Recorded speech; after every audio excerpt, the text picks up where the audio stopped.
A youngster has been promoted into the senior team after putting pen to paper to a new contract. Man United is progressing when it comes to young players, Ruben Amorim, and the transition. Welcome to the United Sport. My name is Webb, and in this video, I'm here to focus on this young boy, Bendito Mantato, who is a clear replacement for Giovanni Quenda, who many believed we were going to sign. Subscribe, like, and share, and let's get into it. So the latest that has come in, confirmed by Fabrizio Romano, is that this young man, 17-year-old English boy, the boy you see right there, who is a winger, but also plays as a right back, an inverted, right back or full back. He can play on the right and on the left, but you know that these days players are inverted. His name is Bendito Mantato. He has been at Manchester United since he was 9. Now he's 17,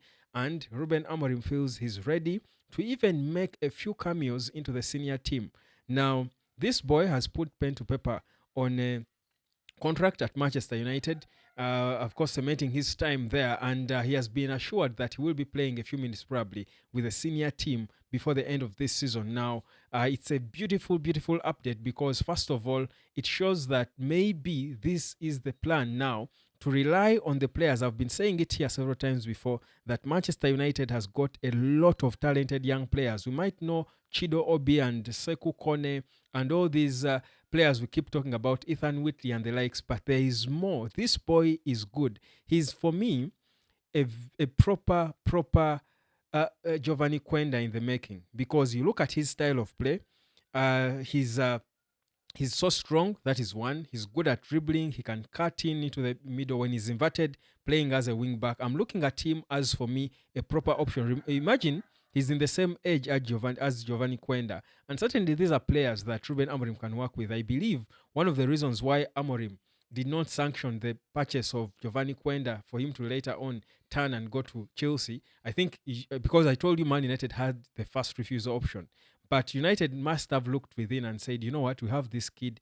He has got the potential, same age, to turn into the Giovanni Quenda we want to buy for 50 million quid. And that's why they made the decision that, you know what, we are not signing him. So for now, for me, from what I see, this boy is being brought in as the new backup for Amad Diallo on the right wing back. I feel like he could be the replacement for Anthony, who I believe is going to leave Manchester United. Either he will keep being loaned until towards the end of his contract, or he will be sold if a club comes in.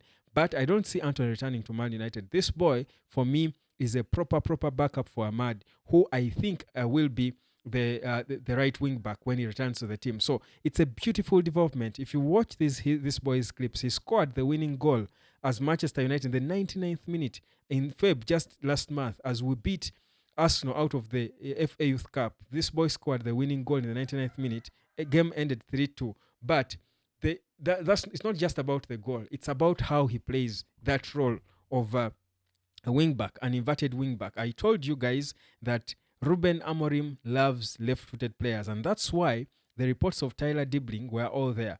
But, I mean, if you've got a young kid like this, 17, only 2 years younger than Tyler Dibling, why in the world would you spend £100 million on Dibling?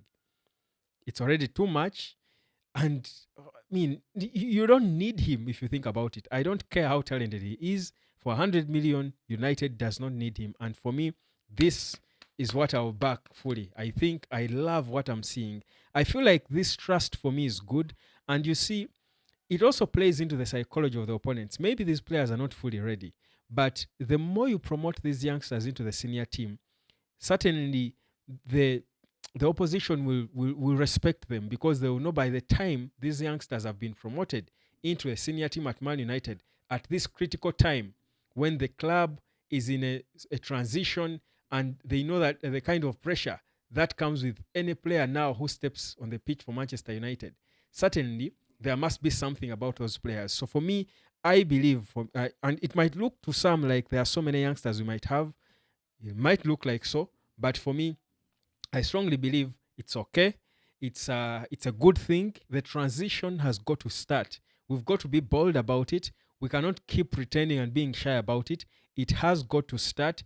And if this is a player that Amorim fits out of Dim's feet to be in the senior team, sign a new contract. Out of the so many young players we have, I think for me, I'll trust how good he is. So he's not, of course, certainly a marquee guy, a marquee promotion, but it is said that he's expected to get a few minutes in the senior team. The way you see Chido Obi making cameos, you're seeing players like Harry Amas, but this boy, left-footed, but plays exactly where Quenda plays.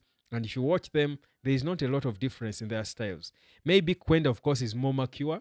You can see Quenda perhaps has more control of the ball when it is on his feet. This boy certainly needs to work on that. There's a lot that he can improve on, but I think there are two players who have a lot of similarities, and certainly they are typical Ruben Amorim players. So beautiful stuff there for Manchester United. He's an English boy who has played for the England junior teams, or for the England underage teams, the under 17s, where he's currently played for the most part. He has also captained Man United's underage teams at some point. So there is a lot in this player. Maybe he has got attributes to be a leader, and I mean, for me, this is what I love to see for a Manchester United player who is from the academy. Beautiful stuff. People have been asking me, why does Ruben Amorim like players of African descent? Because Mantato is from Angola. His descent his descent is Angola, but of course born in the UK. So he's eligible to play for Angola as well, the Angola national team. But he was born in Manchester, and at the youth level, he has played for England under 15, under 16, and under 17. And you think certainly for me, he's going to be a world beater. He has got a lot of pace to his game. He has got a lot of energy. I love it. That's why he plays with high intensity. He's got beautiful dribbling. Like I said, his versatility when he cuts into the middle, when he goes wide, he can even play, by the way, on the left wing where Dogu plays as the left wing back. So we've got a utility player, technically gifted, beautiful base in terms of technicality. There is a big player in him, and Amorim loves to work with such. I'll tell you, this is exactly what Ineos promised. We want to make the Kylian Mbappes. And again, by the Kylian Mbappes, I mean the big players who will be bought for a lot of money. Imagine if Mantato is groomed, and after 5 years with Man United, when he will be about 22, he's sold to Real Madrid for 100 million. That's the United we want to see going forward. So beautiful stuff there. And I think it's a beautiful, positive update for Man United as we return from an international break that has been largely positive for Man United. The good vibes continue, and I love to see it. Subscribe to the United Sport and let me know whether you think United should still go for Tyler Dibbling if Mantato is here and nearly ready.